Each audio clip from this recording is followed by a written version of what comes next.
high and the mighty will fall. There will be no power brokers, the wall of power will fall. Good evening, ladies and gentlemen. Welcome to the Wall of Power Radio Hour. This is your host, Paul Metsa. I could not be more excited to start to chat with my guests tonight. I'm a child of the folk scare of the 1960s, which actually started in the late 1940s and early 1950s. I'm a student of all those great folk and blues musicians. Recently, the Woody Guthrie Center announced that they are putting out a 22-song disc of Woody Guthrie doing demos at home in 1951 and 52.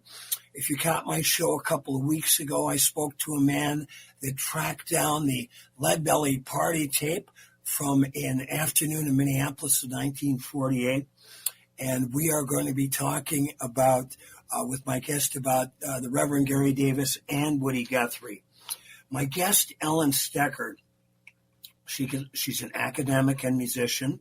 She's been recognized as one of the pioneering scholars in the field of folklore studies. She taught for many years at the University of Minnesota, where she is a professor emerita of English and American Studies. She was the first Minnesota State folklorist in 1976.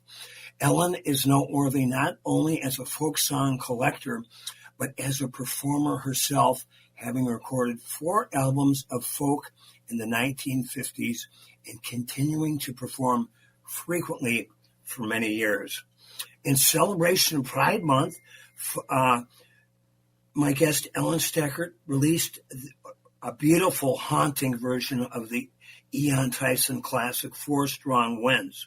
This song was recorded in the mid-1960s. Accompanying Ellen is Marge Doherty, a fellow educator and friend of Ellen's, who also happens to be a talented singer. This recording is an artifact of LGBTQ history. We're going to listen to it now and then get with our guest, Ellen Stekert. 4 strong winds that blow lonely, 7 seas that run high, all these things that don't change, come what may. But our good times are gone, and I'm bound for moving on. I'll look for you if I'm ever back this way. That is one of my all-time favorite songs, and you have such a lovely voice. Thank you. So, Ellen, I don't know who got a hold of me to put me in touch with you. I thank them, whoever they are. Let's talk about where we're speaking to you from. If you don't mind me asking, how old are you? Because you look like you're about 52. About 53? No, I'm 90. I just turned 90. Wow. Happy belated birthday. Well, I also have my mother's hair, and she's never did turn gray. So that probably helps.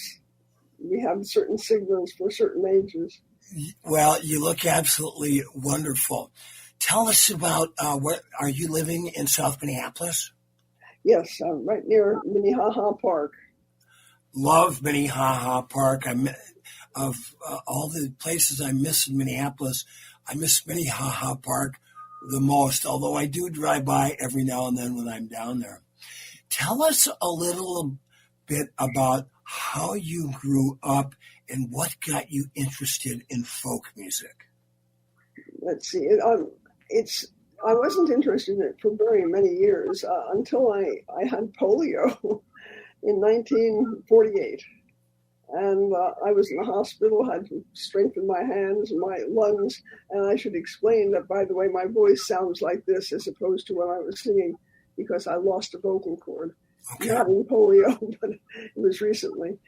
Anyhow, when I had polio, I kind of took my brother's guitar, which he wasn't playing, and decided that would be a lot easier to have an exercise on instead of the ball they gave me to squeeze for the strength of my hands.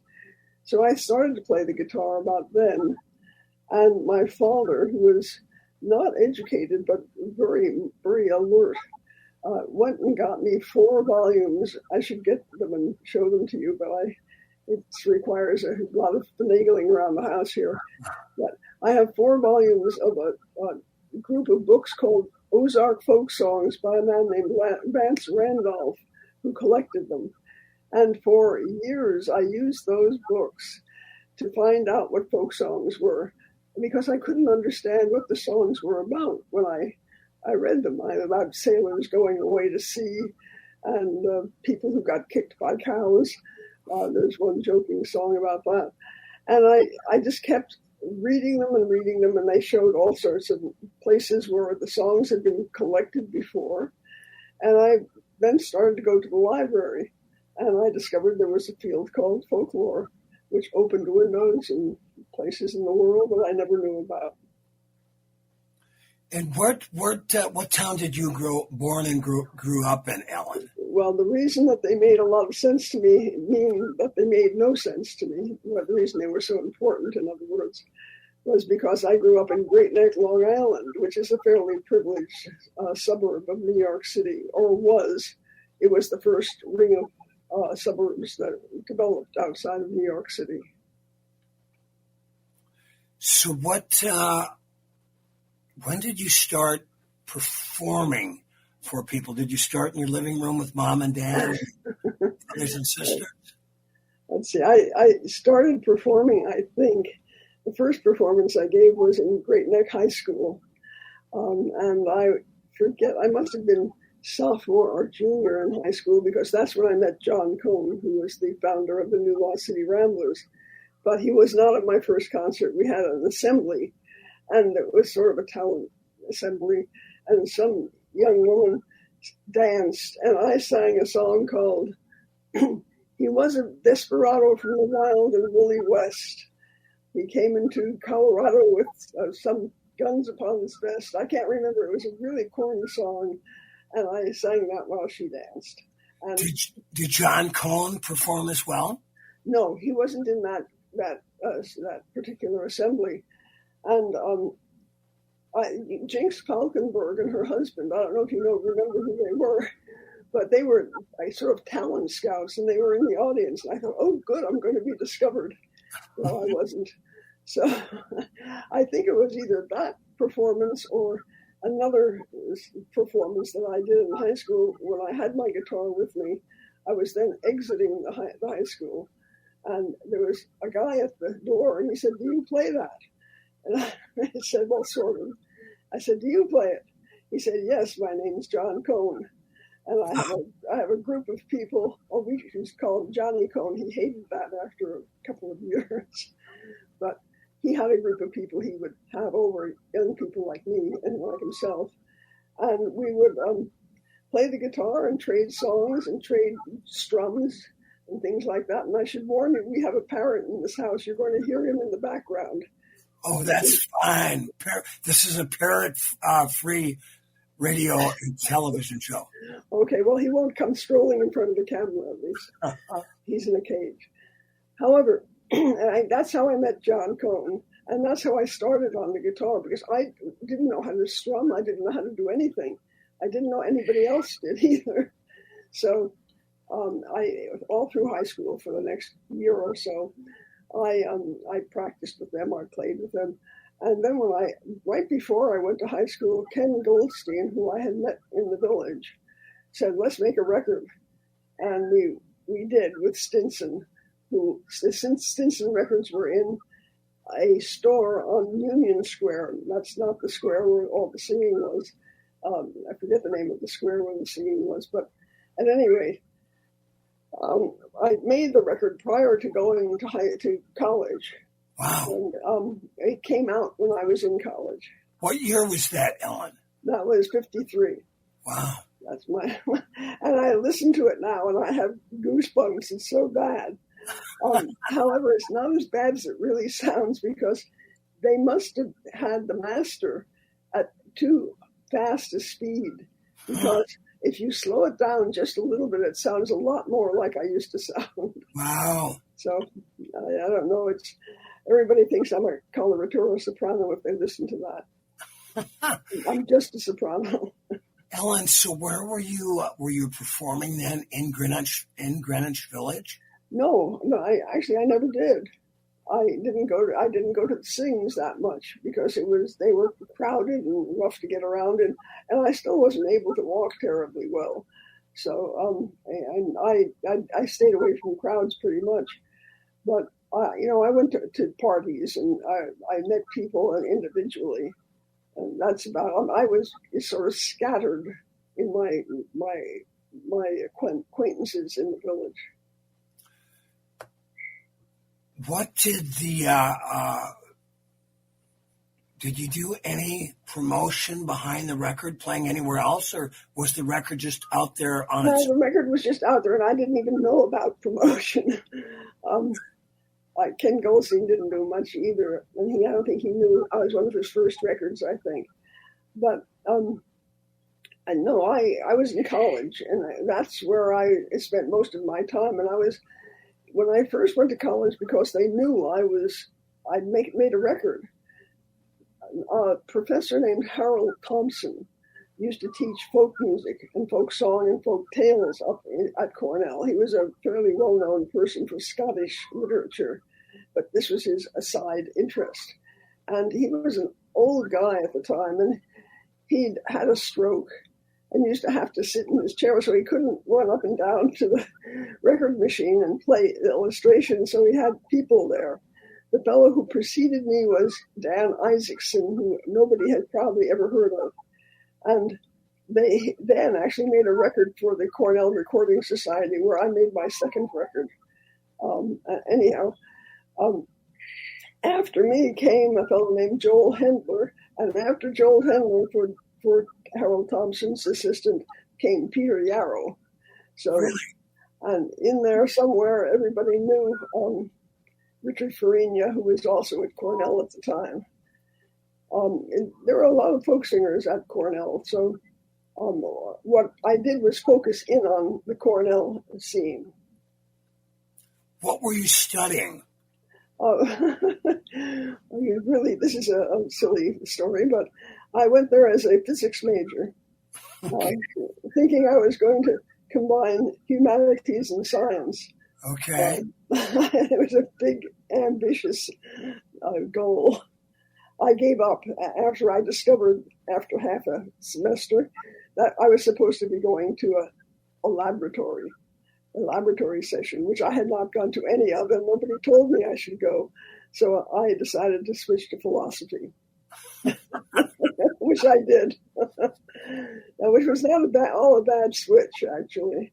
So what finally did you get your degree in? I got my degree in philosophy, but then I went on to graduate school and got it in folklore and anthropology and folklore and American studies at the University of Pennsylvania. My master's was at the Indiana University. Wow. Yeah. Now, you've recorded 4 records over the years, correct? Yep, that's right. So when was your second record? The second record was at Cornell in 1956, and I believe that has just gone on streaming. I think it has been remastered by Ross Wild, and he's done all of my remastering. He's wonderful at it. And it is now up, I think, on, I'm going to ask Chris, who's my publicity agent. Is it on up there yet?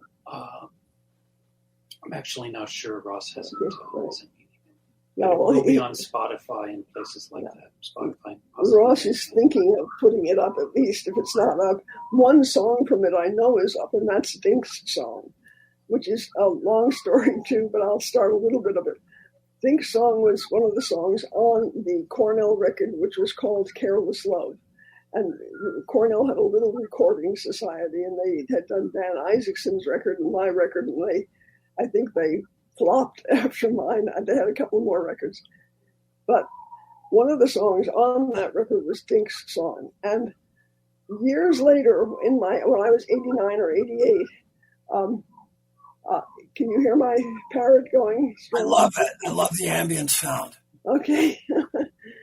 I put some pictures I had taken at the 1964 Newport folk song, the folk festival. And I put those up on eBay, and so I was selling them on eBay. And some guy bought them and then wrote me a sort of snide little note. It wasn't really snide. It was very factual. And it said, who took those pictures? What? Who took those pictures? He said, as though, he obviously, well, anyhow, I wrote back and I used my entire name. And I said, we're supposed to be, well, anonymous when we're selling on eBay, because you're not supposed to have any personal contact with your clients or whoever your buyers. And when I gave him my name, he then wrote back this lovely note saying, I've been a fan of yours for years. Well, anybody who's been a fan of mine for years had got, in my mind, had to be at least 70 years old. Wow. And so I had visions of this fellow whose name was Ross, of being about 70 years old. Well, I finally got in touch with him, and it turns out he was 24. And loved the old folk music and loved the folk song revival and loved old records too. And he remastered them.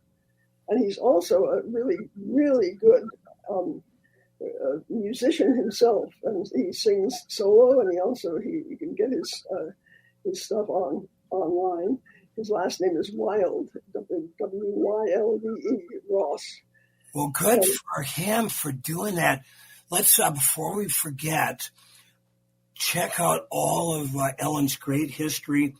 Ellen Stekert, STEKERT.com. Before we listen to, we're going to do 3 sets with Ellen tonight. Before we listen to a song called Free Goodwill, what is the name of the parrot? Normie. We were going to rename him. We had to keep his regular name. We were going to call him Webster, and we used to sing Normie Webster instead of, Stormy Weather. But he didn't take to that name, so we still have to call him Normie. How old is he? I think he's nearing the equivalent of about 60 or 70. Wow. Or years. We thought he was younger because he acted younger, sort of like us.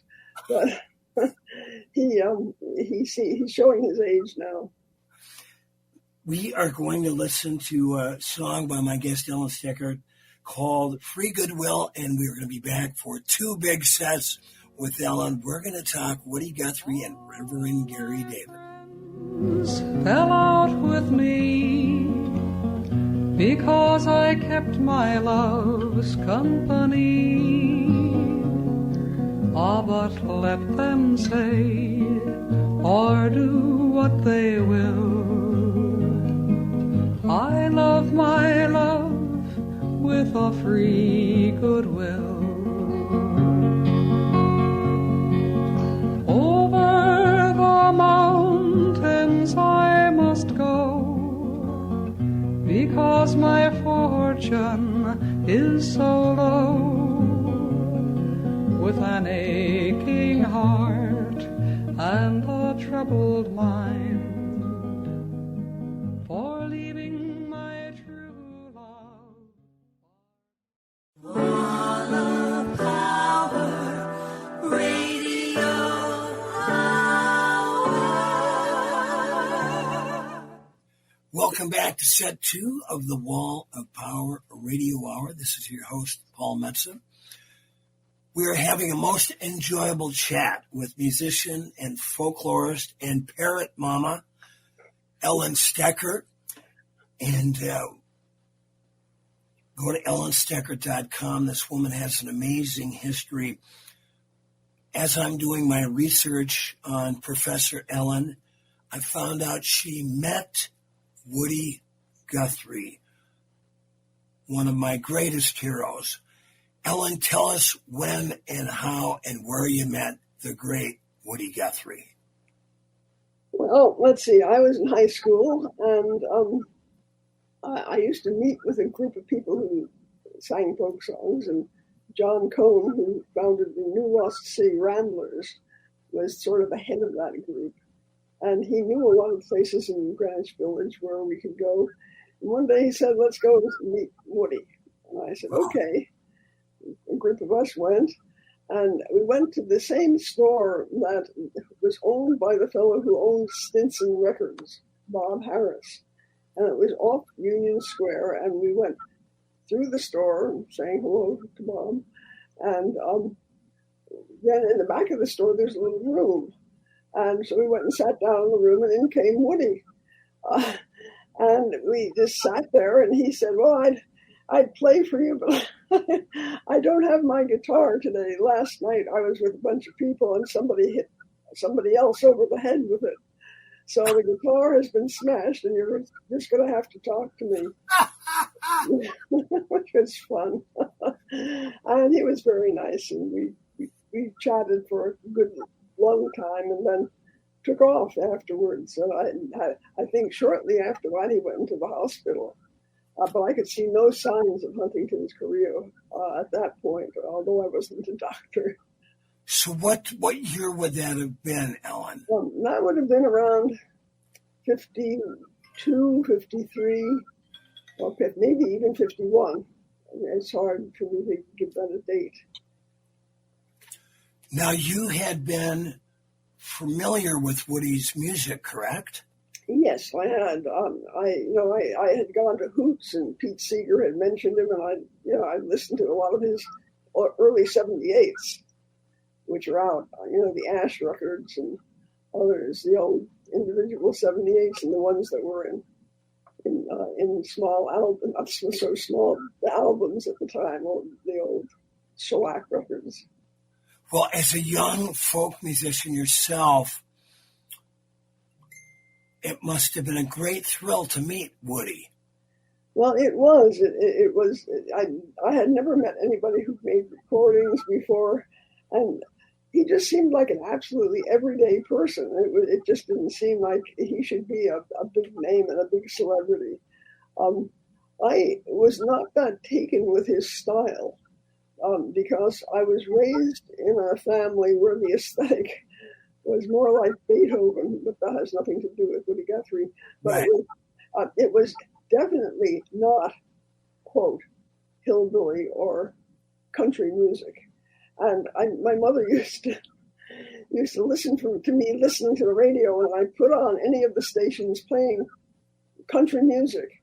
She'd say, turn that off. And I'd say, how do you know what it is? It would be one stanza of it.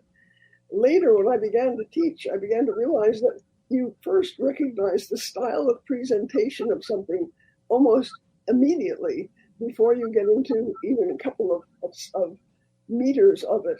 And she could hear that style, and she knew she didn't want me to listen to it because, indeed, it was low society, and my parents were middle class people who'd come up from the lower class. Right. Now, over the years, with your studies and you're very educated woman, when you look back, or if you're telling students or a group of people, what was really, to Ellen Stekert, what was the essence of Woody Guthrie? Well, I tell you, I was not very fond of Woody. And the essence of Woody was that he was an incredibly creative person who was brought into the urban setting by people who were well-meaning, sort of left-leaning in politics, and there's nothing wrong with that. Anybody who lived through the Depression probably was left-leaning. But Woody was somebody who was brought in and then encouraged to write and encouraged to sing. And there are many, I don't want to say symbols, indications of that in the songs he wrote and in actually his own style of presentation, because at times he gets more hillbilly and other times he's less. Sarah Gunning, who is another one of the people who was brought up north from the Southern Mountains and from where her children had literally starved to death in coal mining camps. Where in the towns that were put together by some of the coal miners. She was brought up, and she and Woody knew each other very well. And she and Woody used to stand in line at automats in New York City and pretend they were really hillbillies and just talk loud to each other and with as much of an accent as they could. Now, Woody, I think at times did that in some of his songs to sound more country. Right. Today, when you listen to those songs that were recorded on a recording machine late by Woody, well, not that late, but he had been up to the city for a while, you can hear some residue of him learning the pop style of presentation. For example, a traditional singer who sings a cappella without any accompaniment usually cuts off the end of a phrase. They'll be, instead of holding on to it and milking it, they will cut it short. And they will also have various rhythms in their singing because they don't have instruments with them. They're singing a cappella. Now, in Woody's later recordings, the recordings that he did, you can hear him holding on to those notes longer. And you can also hear that he's developed in his singing a New York R, which is like you say wash, or you eliminate. It's like the Boston R, garage, right, and wash. And I can't do it very well myself because I'm from New York. Like wash. Yeah, right. Yeah. And that's the intrusive R. There's one where there are people who are, quote, thinking they were high society in New York who talk about the theater. Right. There's an H at the end instead of an R. And he has that in some of his singing. You can hear it. And the more he's up in New York, the singing picks that up. So his enunciation changes too as he stays up there and doesn't realize he's being acculturated. So as far as my liking Woody, I never did like him that much, but I have never, as an adult with my own focused and developed aesthetic, I have never disliked him since I was quite young, where I picked up my mother's dislike of country sounds. Right. Although you have to, there's no way around not enjoying how great those songs are. Oh, he wrote marvelous songs. He really did. The one thing I would say about him is that he was so glorified by the people who brought him up. Alan Lomax called him a genius and equivalent to Walt Whitman. Well, that's setting him up for being criticized, because for Woody being criticized, because he wasn't a Walt Whitman. He was in a totally different aesthetic. Right. And that started me off not liking him, because I kept thinking, and not liking Alan Lomax, who I used to date actually, but it seemed like such an exaggeration, so that almost everything that Woody wrote, the people who were championing him, what's the word, who were pushing him, so to speak, championing him, would put anything that he wrote out and say, this is great literature, and it wasn't, even in any aesthetic. So I think something yet has to be done with Woody's work, where people can really sort of boil down all of his writing and come up with his aesthetic. I don't think anybody has really treated him as a creative person who had to work out an aesthetic of his own. And I think he does eventually. And you can hear sort of elements of it coming through his writing when he writes "This Land Is Your Land," or a number of other songs. But you have to decide whose aesthetic you're working with. Is it Alan Lomax's, who reads Walt Whitman, or is it Woody Guthrie, who was raised singing country and western songs? Right. And it's a merger of the two, I think. Very interesting, Alan. Tell us about, we're going to jump ahead or behind. I don't know. You've got such a wide-ranging history. It's a little hard to keep track. But you dated Alan Lomax, and we'll tell our listeners out there that John and Alan Lomax were probably two of the preeminent folklorists in the late 1920s and 30s that went around, starting in the South, to record folk music, early blues musicians. They stumbled on Leadbelly and Muddy Waters, among others, and then would collect these songs and put them into books. Am I close on my description of that, Ellen? Yes, I think you're a little early, and I think it may be a little bit later when they were interested in folk songs, but I think where they started. But yes, they put folk songs in books, and they also took out the copyright on them. But in those days, you sort of had to be able to get anything published. I mean, It's sort of like putting yourself up on the streaming platforms. Now you've got to say who wrote this and who wrote the song, who wrote the, Right. And so you end up putting your own name down because, even if unless it's traditional, and you don't know, you haven't written the music, but maybe you change the words. That's all a big problem. The copyright laws put a real dam up for the working of oral tradition. Right. Because the minute you had to worry about a copyright, you were in trouble because people, as the title of my record is, Go Around Songs. One of my major informants, when I asked him who wrote that, he finally said, everybody sang that. It was a go-around song. Right. So you pick them up from the song up and the parts of the song from different areas, and then you put them together in your own performance creativity. Now, when did you date Alan Lomax? When did he was a big name. I thought it would be interesting to talk to him, and I thought, well, why don't we just go out together? If he wants to go out with me, why not? So it's boring. However, I'll stop that. I shouldn't be making jokes, which I tend to make when I'm not being recorded.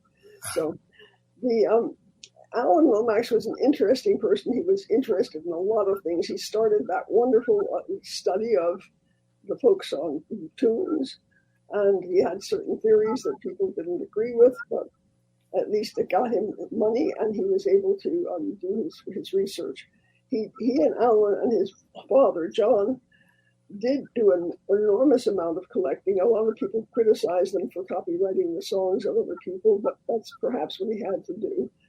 And I don't know how they possibly were able to survive having to lug those recording machines around. Right. I once had to lug my little Tannberg, which is about 20 pounds, up an entire dead, old dried out riverbed. And I don't know if I was going to survive that. It was just really tough.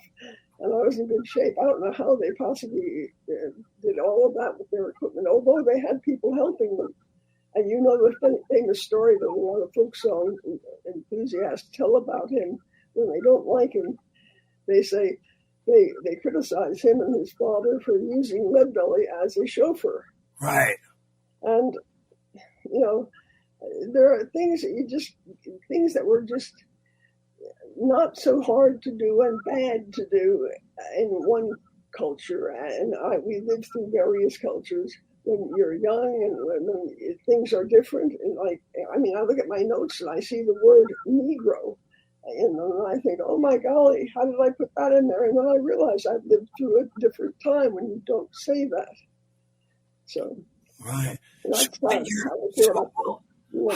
How long did your relationship with Alan Lomax go for? Well, it wasn't ever a very close relationship. And I knew Alan through times when he used to come to the American Folklore Society meetings. That would have been in the 60s. And I probably knew him from about the 50s through the 60s. I mean, to say hi, more than hi to, just, to be friendly with. I also knew his sister, Bess Lomax Hawes, who was in the Folklore Society, and also, by the way, was a fairly well-known singer in her day. This is fantastic. We're speaking with Ellen Stekert. She's a musician, a folklorist, and just a cool all-around human being. We're going to be back for one more set, and we're going to be talking Reverend Gary Davis. I stand on a high marble place and look down, see the wild rushing waters flood city and town. High floods and low waters all around, all around. High floods and low waters all around.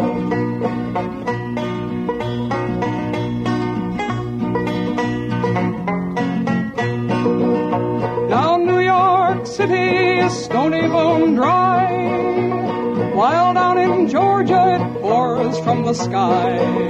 High floods and low waters all around, all around. High floods and low waters all around.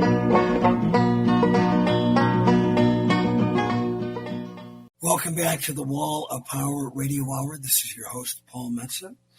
My guest for the whole show tonight has been the most amazing Ellen Stekert.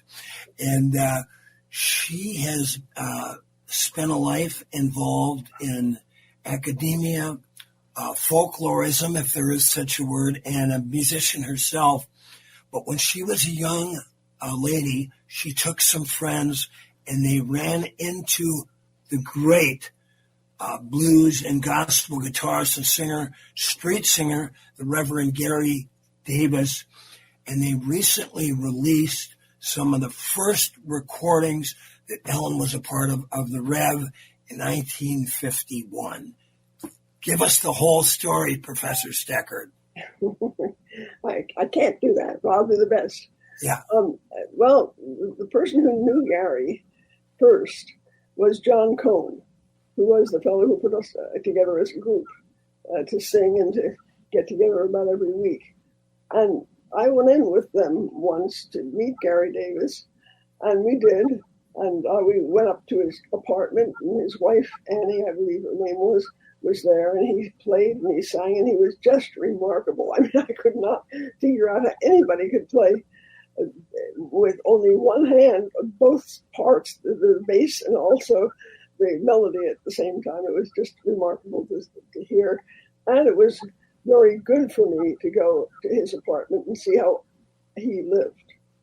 Tell us about the apartment. What did it look like? It's hard for me to remember it, Paul, because I remember darkness and very crowded. I mean, we had to move a table over to one side of the room to be able to have enough for about 5 of us at the most, maybe 4 of us, to get in. And then people to get out of the kitchen to come in with us to sing had to crawl under the table or squeeze past it. So it was not a very spacious apartment. And it was up in the Bronx. It was in not too good an area. But it was, well, we had been there once. I had been there once with John Cohn and with some other people. And this time we went in with a fellow named Richard Hatch and a guy named Kent Seiden, and a woman named Norma Cummings. At the time, I never know what people's names have turned into, and Pat Friedman and me. Now, we all crammed into a car with Dick Hatch's recording machine and went up to the Reverend's place. And we met him on the street, and we went up and crowded into the room again. And he played for us, and it was just wonderful when we recorded. And Dick kept saying, "What are you playing?" And he got some information out. But I didn't realize I took the tape, one of the tapes that he had made. He had given it to me to listen to, and he never asked for it back, as far as I can remember. Because I don't know how I got it, but I kept it all those years. And it was only one of 2 tapes, so I don't know where the other one has gone to. But when I showed it to Ross Wilde, he went. I didn't show it to him because I've never met Ross. He's always been a long distance collaborator with me. But I showed it to him, and I told him I had it, and he just went berserk. I mean, he just didn't get it. Sure. And so I had a friend who had already put part of it onto a CD. Now, did I send him the CD? I'm talking to Chris, who's my publicist, I guess. I don't know, actually. Yeah, okay, but he was really excited about it. Yeah. Yeah, For well, sure. he was, yeah. Why not? Yeah. Yeah, right. Well, and Davis was playing. He was in good form that day. So we took that tape, and it was made into a CD a number of years ago by a fellow named Dan McDonald, who used to be a professor at Ohio State. And I had the CD, and I believe I digitized it, and I didn't dare go near the tape. I think I might have digitized the tape once. But I sent it to Ross, who then has obviously put it up on the streaming platforms. And he was really proud he could. And Ellen or Chris, what is the where can people see that and listen to it on YouTube? What is the name of that company? It's on Ross's channel, which is called Swingin' Pig, and we also have it on Ellen's website. Right now, it's the top post on Ellen's blog. So if you go to ellenstekert.com, it will be there. We'll make sure to keep it prominently somewhere on the page so you can find it easily. And Chris does an absolutely incredibly good job with this blog. He put my blog together, and he keeps it up to date, and he also makes it easy for someone who just ventures onto it to find things and to hear the songs. And that's Chris Bond, we just heard from, who I've been in touch with to get in touch with Ellen. Ellen, we just got a couple of minutes left. When you found that tape of Reverend Gary Davis from 1951, how long ago was that? And it must have blown your mind that you still had it. It must have been a couple of years ago I realized I had it, because what happened is after I lost my voice and I couldn't sing anymore, and I was trying to have a comeback, which was not terribly successful. So I started to look through the tapes I had, which are really a huge number. If you can see them at all in here, they're everywhere. And There's at least 100 on the wall behind me that you can't really see. Wow. And that's just the ones up here.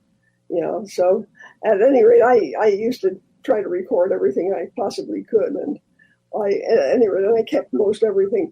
But I didn't know I had the Reverend Gary Davis tape, because I was in an area of tapes I hadn't examined that closely of late. And I was just delighted that I found it, and I didn't dare even try to play it, because I know what happens to tape over time. However, I've been keeping these tapes in a fairly good environment of humidity and temperature, so I knew that it had been kept at least decently, and we were able to get that much out of it, and you can hear it. The end of the tape, you'll hear there's a little bit of jumping, and you can hear that the end of the tape was not that well preserved as the rest of it. Well, it is. I've been a huge fan of Reverend Gary for 50 years. Once again, to listen to him play in his own apartment that well, I mean, it's like rubbing your stomach and scratching your head at the same time. Paul, it was wonderful, because 2 years after we did that tape, or not 2, maybe 10, I was at Swarthmore at their festival, and Gary Davis and I split a concert. He was on the second half, and I was on the first half. And he actually remembered me, which I thought was remarkable. Wow. Yeah. All right. You've been blowing my mind for the whole show tonight, Ellen. We're going to speak again soon, because there's a lot more to this story. Ellen, in these dark political times, tell us what you think of the importance of your work and folk music in general, what it means to who we are as a country. Oh, you're asking a lot. We need if we can possibly find them where they can sing, we need the topical songwriters again. And one of the people we need is Malvina Reynolds, who died in 1978, who used to write incredible songs, and some of them are still very pertinent today.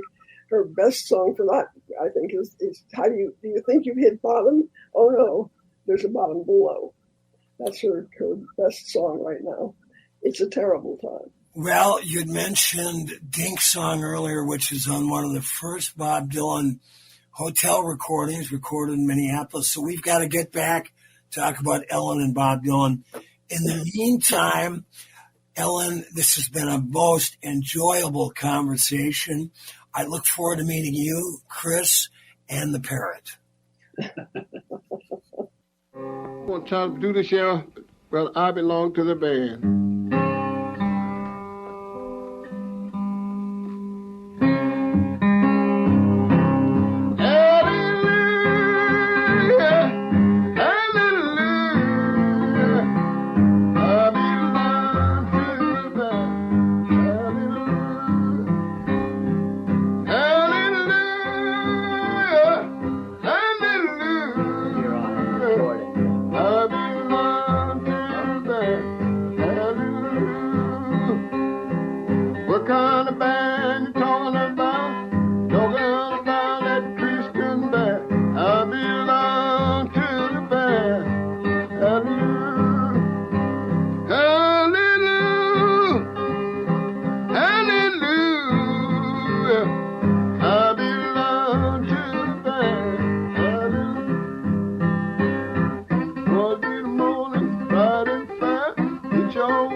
Got to press a dying pillar. Got to fill a grave somewhere.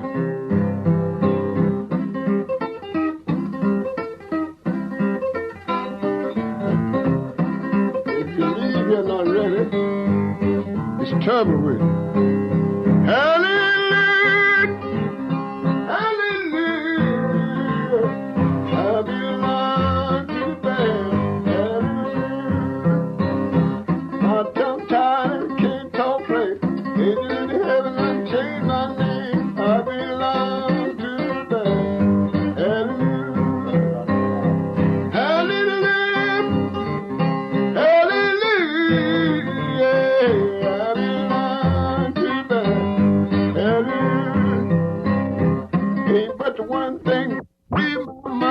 Mother gone to heaven and left me behind. I belong to the band. Hey, God. Woo! Yeah.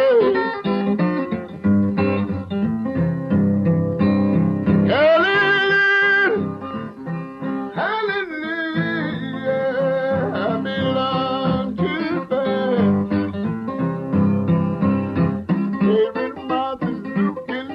Stop that train till I get home. I'll be home.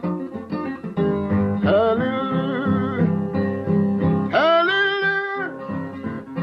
Hallelujah. I belong to the Thanks for listening to the Wall of Power Radio Hour. This show is produced by Paul Metsa, engineered by Patrick Newley. Follow me at paulmetsa.com. Coming up August 17th at Mosen Mounds View, the 50th anniversary of my old band, Cats Under the Stars.